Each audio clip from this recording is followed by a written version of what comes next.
Good afternoon again.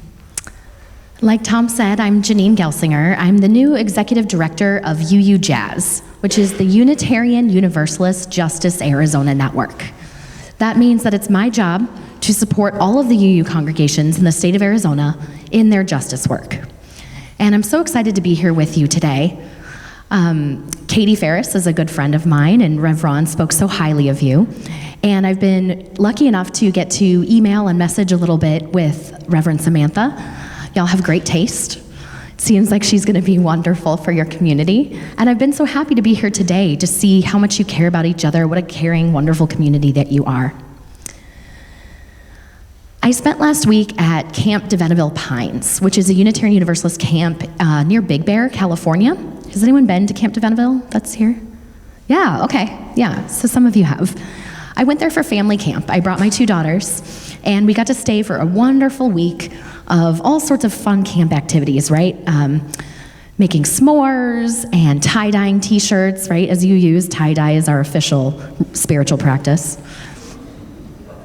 And they encourage you at camp to stay unplugged, right, as much as possible.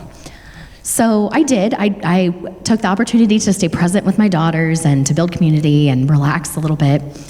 And when I came home yesterday, I switched back on my Facebook and scrolled through my feed and saw some of the events that have taken place, right? I heard about the shooting in Texas, and then this morning again in Dayton, which is actually the city I was born in.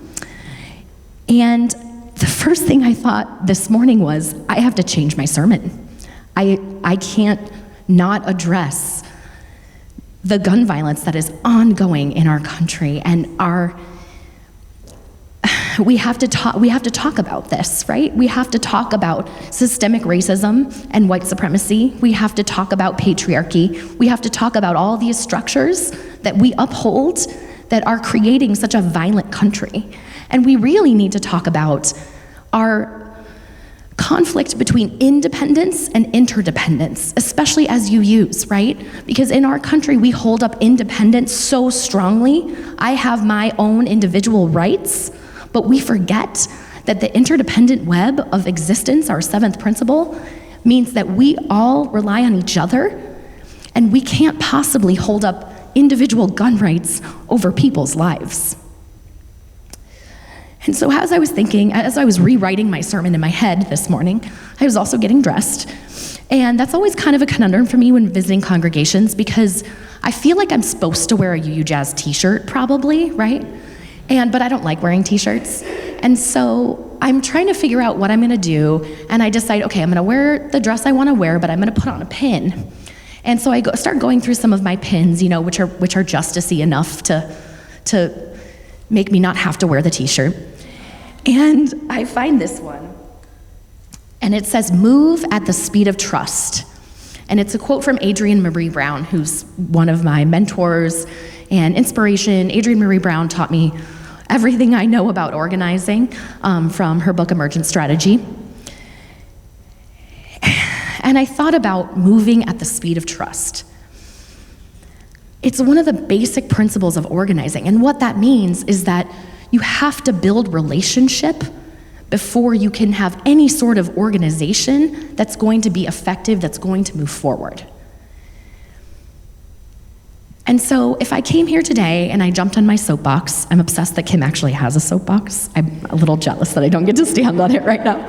If I came and jumped on my soapbox and yelled about white supremacy, and don't worry, I'll come back and do that, but it wouldn't build the relationship that we need to start out on so that we can be in relationship together, and I can support the justice work that your congregation has decided to do and help connect you with the people who can lead that justice work.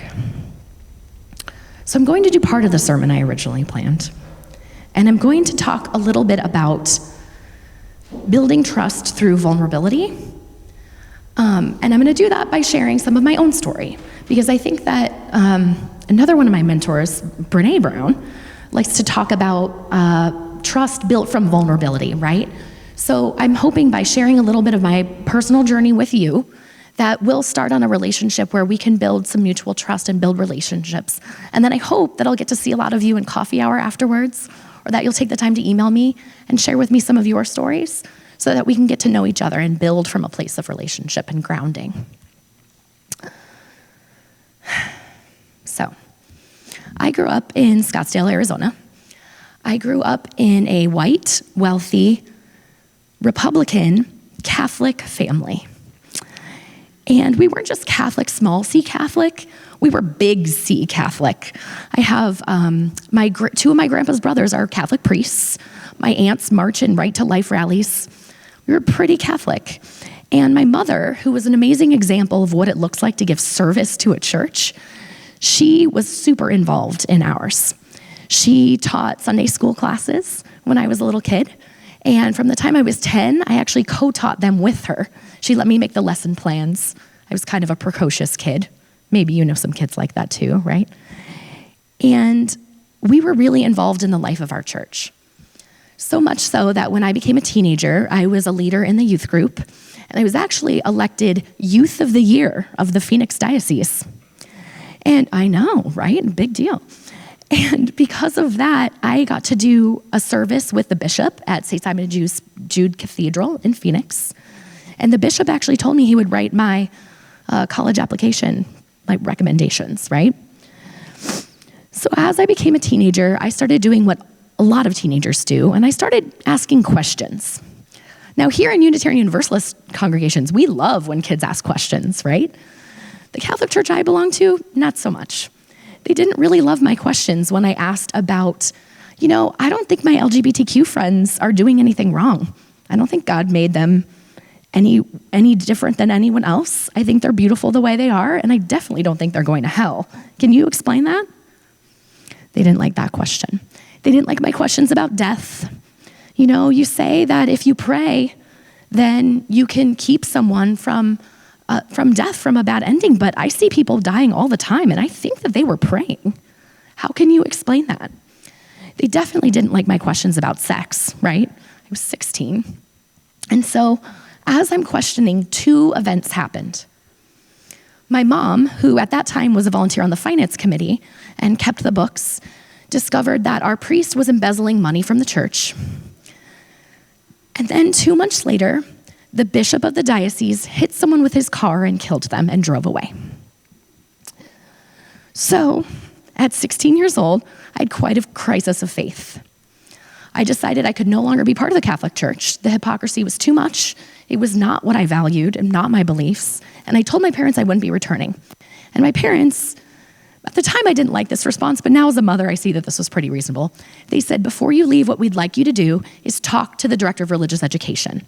Her name's Kathy. We had a great family relationship. We'd grown up together. Talk to Kathy about why you want to leave. Okay, I'll do that. So I talked to our director of religious education, and she told me, Janine, you are a leader. And if you leave this church, you will take other kids with you, and their souls will be on your hands. So even at 16 years old, I knew it wasn't right to manipulate me and guilt me into something that I didn't want to do, right? And so I left the Catholic Church. Someone asked me earlier, if I faded away. Tom, right, said, did you fade away from the church? I said, no, I left slamming doors and burning things to the ground. I left the Catholic Church as a teenager, and for a really long time, I was happily unchurched, right? Probably a dozen years, until something else happened in my life. Can anyone guess what it was? Oh, she's got it. This always happens. One day, no one's going to get it, and I'll feel embarrassed, but I had a baby. Vivian was born, and she was sick. She meconium aspirated, and so she couldn't breathe. She had to be on a ventilator right away. We didn't know if she would live, and we couldn't hold her, and we were really scared. And as a terrified, panicked new mother, I looked at my partner at the time and said, do you think we should baptize her? And he said, Janine, we don't believe in God. And he was right, we didn't. And I acknowledged that. But then I said, but should we maybe do it anyway? And I was missing something. I was looking for something that I didn't even know and I couldn't identify at the time. But what I was looking for was ritual, right? Something to mark this occasion. Now, did I think my daughter needed to be baptized to cleanse away original sin? Did I think I was keeping her from hell by baptizing her? No. But I recognized that this event was something bigger than me, bigger than her, bigger than our family. It was something that deserved to be ritualized and celebrated because it was something that connected us to something bigger. And I didn't know what that something bigger necessarily was, but I knew that I was missing a way to connect to it. And so that started my quest for finding a way to incorporate spiritual practices into my life, right? Now, at the time, I was doing lots of justice work, but I never connected that as something spiritual. And I went to a bunch of my friends' churches, they invited me, and kind of was talking to people about maybe looking for something, and none of those were a good fit. And one night, I was scrolling through Facebook, as I do at night when my kids are asleep, and I saw a quiz that said, "What religion should you be?" And I said, "Oh, this looks fun. I like to take BuzzFeed quizzes. Which French fry are you? I'll take this one too." And I took the quiz, and it came up Unitarian Universalist. And I said, "What is that?" And then I asked my partner to take the quiz too, and it said the same thing for him. And he had grown up atheist his whole life, without religion. And I thought, well, that's weird. Maybe we should check out what this thing is. So that's how I became a UU. And since then, I've discovered that spiritual practices for me are something that I actually can practice, even as a humanistic, non-theistic UU, right? So I have 2 spiritual practices that are really important to me, and I never would have discovered them if I hadn't first heard the definition of spiritual practice that I love the best, and that is a spiritual practice is anything that you do that makes you feel connected to something bigger. So I'm going to say it again and we'll break it down. A spiritual practice is anything you do that makes you feel connected to something bigger. So that really resonated for me, right? And I started to think about things that I did in my life and how they might work as a spiritual practice and what that looked like. So I'm going to do the UU thing where we analyze the parts of a sentence. So if we think about that definition, anything. Do we really mean anything? Anything can be a spiritual practice? And I would argue, yes, anything. So my kid's dad likes to run, right? He's a runner. Now, if you're running, and while you're running, you're thinking about that you aren't just your soul, you aren't just your thoughts, you're part of your body, and the way that your body feeds your soul, and your soul is part of your body, and then you think about how you've developed your muscles to run throughout history, throughout evolution, right? And you're connected back all the way to your ancestors that used to run from bears or to hunt or whatever cave people did with their running.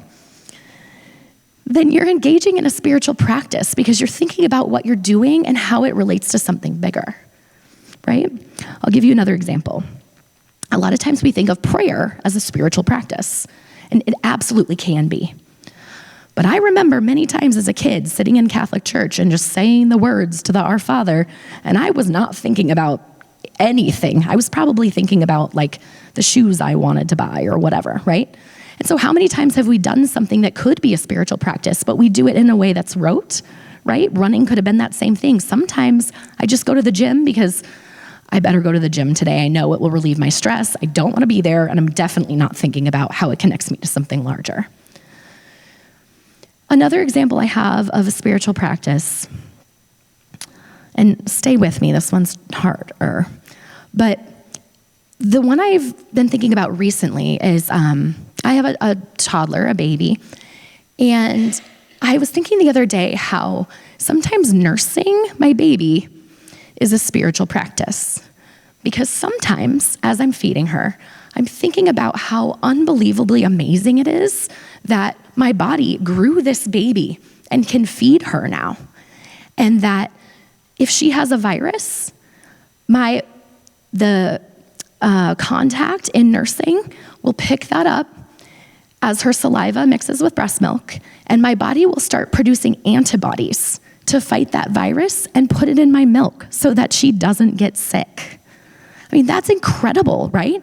So if while I'm nursing, I'm thinking about these things, and I'm thinking about all my ancestors and all the women in my family who nursed babies, and I'm also thinking about how incredible science is, that if we aren't able to nurse our babies, we have formula and they will still thrive. And we did that through science. If I'm thinking about all those things and thinking of things that are bigger than myself, then yes, breastfeeding as a spiritual practice. You heard it here at church first. So I'd love to invite you to think about your own spiritual practices and how they can also relate to justice. Because I know today, every day, but especially today, a lot of you are really thinking about justice and how we can relate spiritual practices that way. So I'm gonna give an example. I really think that one of my other spiritual practices, sorry, my bookmark is stuck. One of my other spiritual practices is really about building community. One of the times where I feel most connected to something larger than myself is when you're in conversation with someone, and it can be anyone. It could be a stranger, someone new, someone you're in deep relationship with, and they share a story from their own life or something they're experiencing, and you have that moment of deep connection where you feel, oh, me too, right? I felt the same way. Or what you just spoke is exactly how I feel. And so having those moments of connection, I think, are a really powerful experience of spiritual practice, because that makes me think, wow, there's something universal in our consciousness. There's something that's connecting us. And my example of that was the prayer that I shared earlier today. I shared that prayer on the UJazz Facebook page. And it had over 50,000 people view it and 700 people share. I feel like if you have 700 people sharing something, it's touching something that's bigger than us, right? It's touching something that's in our collective conscious, something that's affecting us all. And I know that social media as spiritual practice is a little of a stretch too for you guys. This is what happens when you let a millennial in your pulpit, right? I don't know if you can see my phone, but the sticker on my phone says, "This is my spiritual practice." Because a lot of times, if you can't meet in community in person, you can be in community on social media. And it doesn't always use that way. Sometimes we use it as a brilliant time waster, right? Or to avoid the chores that we should be doing. But it also can be a way to reach out and connect in community. And I think sometimes when I see poems or prayers or, really inspiring things on social media, it's a way that people are connecting, right? And then the last thing I want to talk about is justice as a spiritual practice, right? One of, I think, the most spiritual moments that I've had was in a May Day protest that I was part of. I was in Phoenix, and I was with Puente and Mi Gente and a few other groups, and we were protesting for labor rights on May Day, right?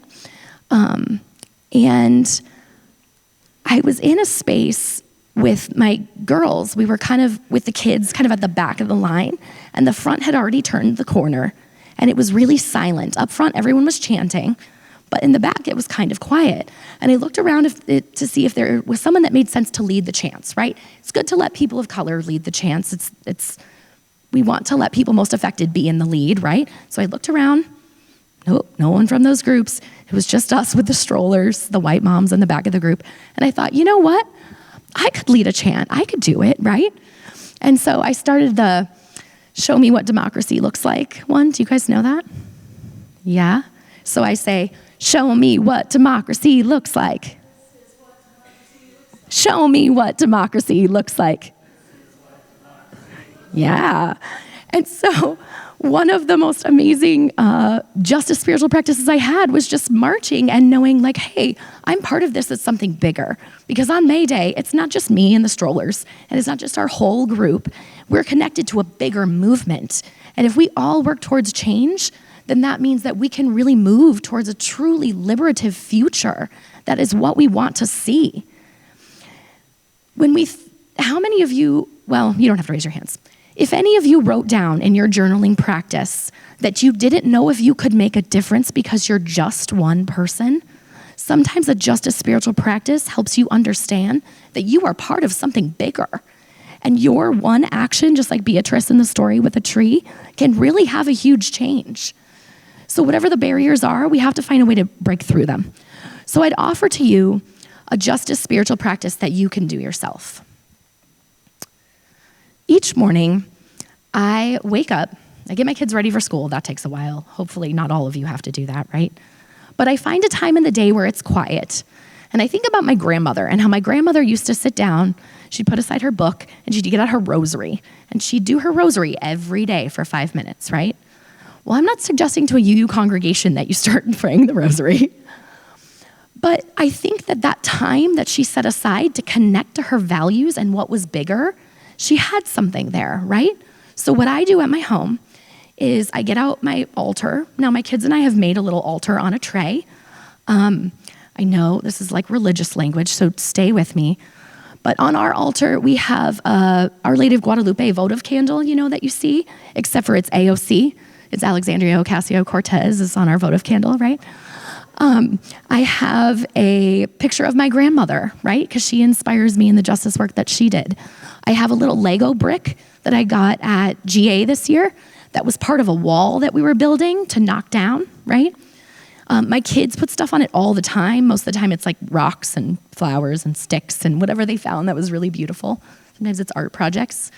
So we created an altar of things that are important to our family. And I sit down and I pull out my phone and I figure out what I'm gonna do that day for 5 minutes. A lot of times it's that I'm gonna call the mayor or the governor or my representative, and I'm going to tell them what I want them to do about whatever issue is going on, right? Sometimes it's that I fill out a petition sent from Planned Parenthood or Move On, right? That sends me a petition in my email that I know I'm gonna fill that out today. Sometimes it's something that I saw on Facebook that I think is really important to share. And so I pick 5 friends and I send it to them in a message and I said, hey, would you mind reading this and talking to me about this? I really think this is something important for us to read together. And so I hope that in your own lives, you can think about your justice work as a spiritual practice, because as you do those little things 5 minutes every day, you can be part of something bigger, and it will break those barriers that you journaled about because you know you are taking a step. And sometimes just that little daily spiritual practice, just as it is when we practice other things every day, it will help you grow into taking bigger actions that you want to take for yourself. So I want to close with an ask. And this is hard for me. But I have 3 asks for you from UU Jazz. And the first is that now that we've been together and we got to know each other a little bit, I really would love for us to stay in touch. In any healthy relationship, there has to be communication, right? So I would love if we could communicate. And I have some clipboards in your coffee hour room. If you want to give me your email, I'll put you on the UU Jazz list, and then we can talk to each other, and I can let you know what's going on in the world of justice. I also want to hear back from you. A one-way relationship is no fun for me. So you can email me back and let me know who you are and what issues you care about and what kind of justice work you like to do. Or you can email me and say, Janine, I want to do something, but I have no clue. Here's what I'm good at. And I can help you find a way to plug in. My second ask is I want to invite you to a party that I'm throwing. Now, I know that I'm the new kid in school, and it's very scary for the new kid to have a birthday coming up because there's always the fear that no one will come to my party. But we're having an Issues in Action Day, October 26th. It's in Surprise, so I know that's a bit of a drive for you folks, but we will have home hospitality and hotel room blocks if you get a big group together, make it a party and carpool. But this year for Issues in Action Day, we're gonna start with an amazing service, worship service. Y'all call it practice. We can call it that too. We're gonna have an out-of-town keynote speaker who's an amazing UU activist who's gonna come and speak to us. We're gonna have inspiring, bold music. We're gonna have a delicious vegan lunch from one of my favorite chef activists. And then we will have workshops in the afternoon. We'll take a little break for a siesta time for people to relax if they want a little bit. And then in the evening, we are gonna have the first annual Unitarian Universalist Justice Arizona Network Awards, or what I like to call the Jazzies. And we're going to have an awards ceremony during dinner that honors all of the congregations in Arizona and the justice work that they've been doing. Because we want you to know that we see you, we see the work you're doing, we're grateful, and we want to all share it with each other so that we can be in community and get stronger and stronger as we build. The last ask that I have is about money. And no one likes to talk about this, right? So I'm going to do this a little bit differently. What I want to tell you as Mountain Vista Unitarian Universalists is that your money is best kept here in your congregation, because I know that you all just made a big commitment to call a new interim minister, right? And you're looking to have a new space, right? You're gonna pretty soon-ish maybe be moving into a new space. And those are big deals, right? They take a lot of financial commitment. I would never want to take your financial commitment away from your community, because your community is amazing. If you feel like $10 a month is something that you can give to support UU Jazz and our work, I would love to receive that gift. And I can promise you that every penny of that will go towards strengthening our networks in Arizona so that we are effective when we fight for justice. It will go towards a system where we can actually send you your daily spiritual practice so you don't even have to think. You can just open up your phone, there's an email or a text or a Facebook message from Janine that says, here's your UU spiritual practice. I already figured out who to call, what to say, there you go. So if that's something that you feel would be valuable to you and something that you feel is financially feasible for you in your life, I would love to accept that monthly gift so that we can make that happen for our network. And if it's not, I want you to know that if you don't have $10 a month to give to UU Jazz, I see you and I love you. And I don't love you any less because you don't have the financial means to give. If you don't have the means, then you should keep your money and make sure it supports you.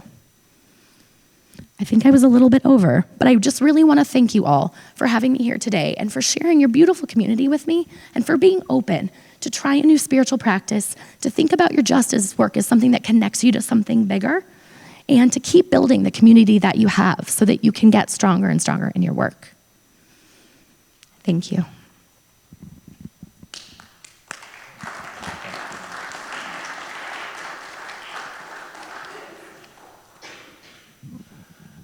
Now let's